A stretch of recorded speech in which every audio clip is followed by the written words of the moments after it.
Thank you, thank you, thank you. Let me push this in. Push it in the stand. Hey guys, how you doing? Good to see you. Hope Mommy and Daddy are promising you a real gift for doing this.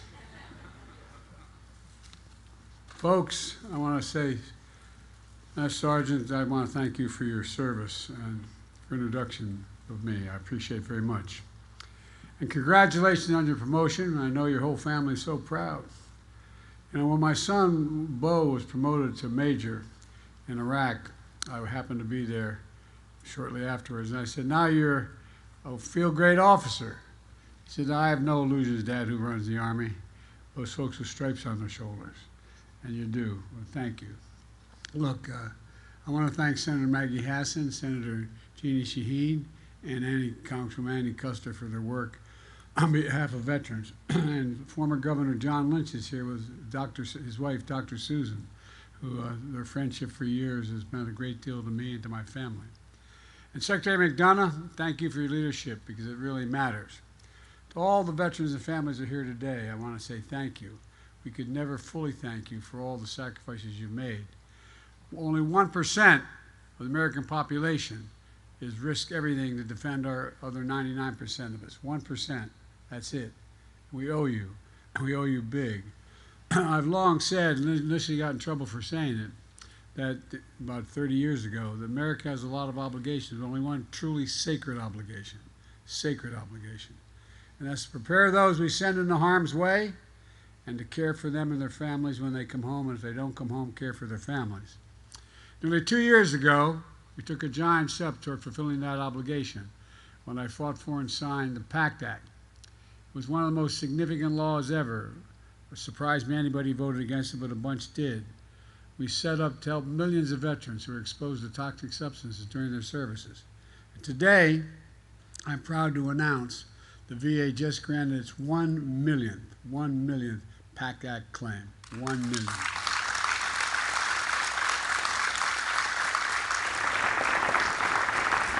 A major milestone, providing $5.7 million in benefits to 890,000 veterans and their families so far in hand, including 3,000 here in New Hampshire. It matters because too many service members have not only braved the battlefield, but they also, while breathing in toxic fumes and from burn pits and other means. You know, pits as big as a football field, 100 yards long, 10 feet deep, that incinerate all the wastes of war. Everything from tires to chemicals to jet fuel and so much more. So much more. Smoke thick with poison, spreading through the air into the lungs of many thousands of troops who live and work near them in one of those burn pits. I know, I saw them in Iraq and Afghanistan, and my many times in and out, you could smell it in the air. And when our troops came home, many of the fittest, best trained warriors we've ever seen, we saw like in 9/11 fighters, for firefighters. They were incredibly helpful in making my case, because what happened? Look at all those firefighters that died of cancer as a consequence of being exposed to those toxic fumes. Headaches, numbness, dizziness, trouble breathing, cancer, brain cancer. Folks, you suffered long enough. You shouldn't have to prove that your illness came from their service. But thanks to the PACT Act, you don't have to prove it now. My son Bo was one of those veterans. So this is personal to me and my family and to his family and his children, and so many of yours. So I took office, I determined that come hell or high water, we're going to protect the heroes and protect our nation. We learned a terrible lesson after Vietnam, as those harmful effects of Agent Orange took years to manifest and left too many veterans without the care they deserved, because they had to prove that every illness they had was a consequence of Agent Orange, which is often too hard to do.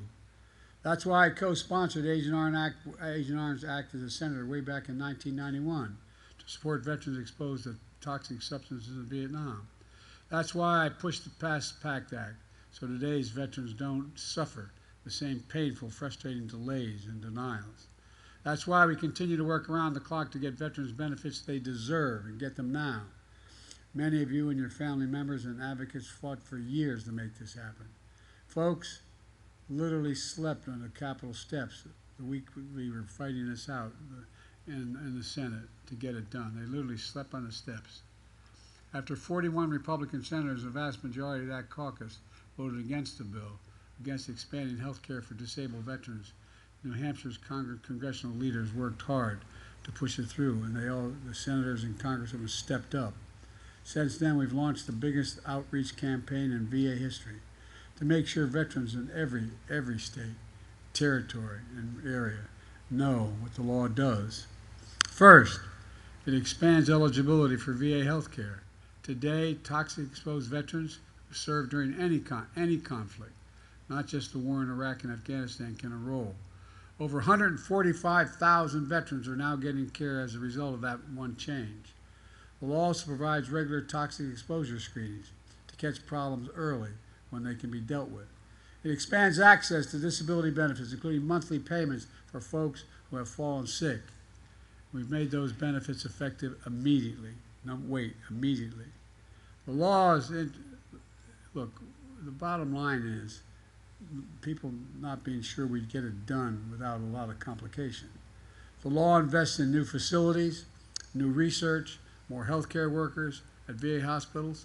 And I'm committed to making the long-needed upgrades in the facilities, the VA's facilities right here in New Hampshire. For families who have lost a loved one, the PACT Act means monthly stipends of about $3,000 a month for a surviving spouse with two children. And by the way, surviving spouse gets those benefits for the rest of their lives. It means tuition benefits for children to go to college, to get job training. I'll never make up for having lost a piece of your soul, the husband, wife, son, daughter. But we owe it to folks, everyone we can, to help put their lives back together, because it's tough stuff. In America, we leave no veteran behind. That's the motto.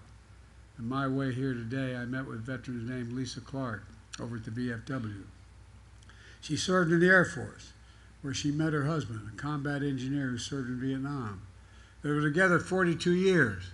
He was exposed to Agent Orange during his time in Vietnam, and last year he passed away from cancer. Thanks to the PACT Act, the burden was not on Lisa to prove the Agent Orange caused the cancer. And thanks to that, the PACT Act, Lisa now receives $1,600 a month survivor benefits. It doesn't take away the pain of losing her husband, but it allowed her to keep living in the same home they shared for 20 years. Service is a tradition of Lisa's family, and so many of your families are in this room today. Her dad, Anthony, joined the Navy when he was 18 years old, served in World War II. He's now 96 years old, and I think he's here in the room today. Where are you, Dad?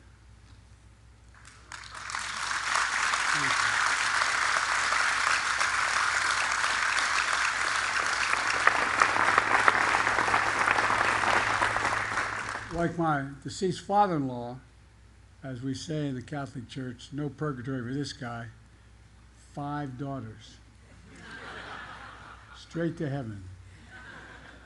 And by the way, I say to every young man thinking of getting married, marrying a family with 5 or more daughters. I did. My wife's the oldest of 5 sisters. You know why? One of them will always love you. One of them will always be on your side. That's the biggest advantage of marrying into 5 daughters. Lisa's brother-in-law and nephew also served in Iraq and Afghanistan. They're exposed to toxic burn kits because they're both fighting lung now. Because of that, they're fighting lung and heart disease. The PACT Act is finally getting them the VA benefits they deserve. Lisa's called it a game changer and says volunteers, and she volunteers at the VA in Manchester to quote, as she says, to give something back. She's already given a lot. Lisa, you spent years giving back. It's time we have your back, and have it now.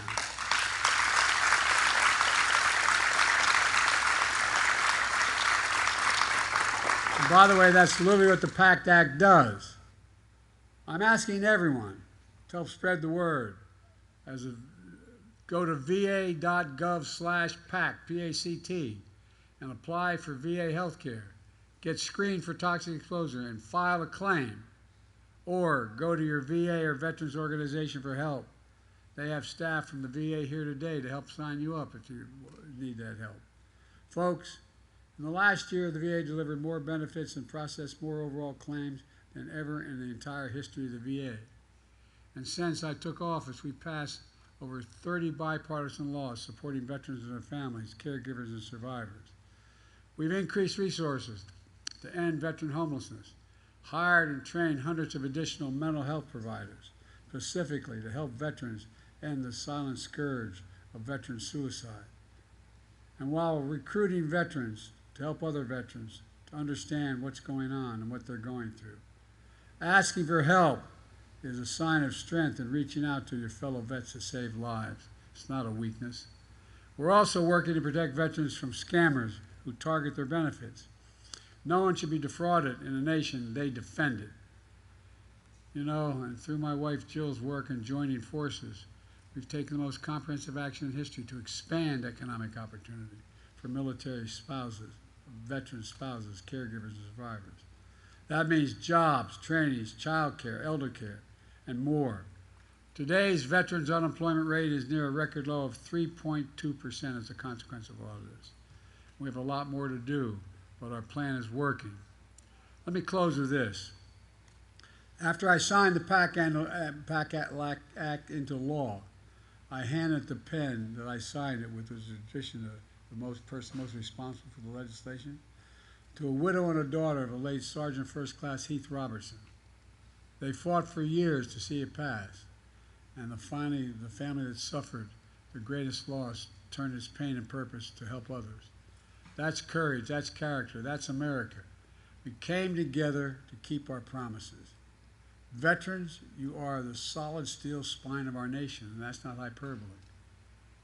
Your families are the courageous heart. Generations of patriots have stood on the front lines of freedom. Each one, a link in a chain of honor stretching back to our founding days. Just as you've done your duty to America in the past, we're now finally beginning to do our duty to you. The United States of America, that's who we are. And there's nothing beyond our capacity when we act together. You've got to remember who we are. We're the United States of America. Nothing is beyond our capacity. May God bless our veterans and may God protect our troops. Thank you very much.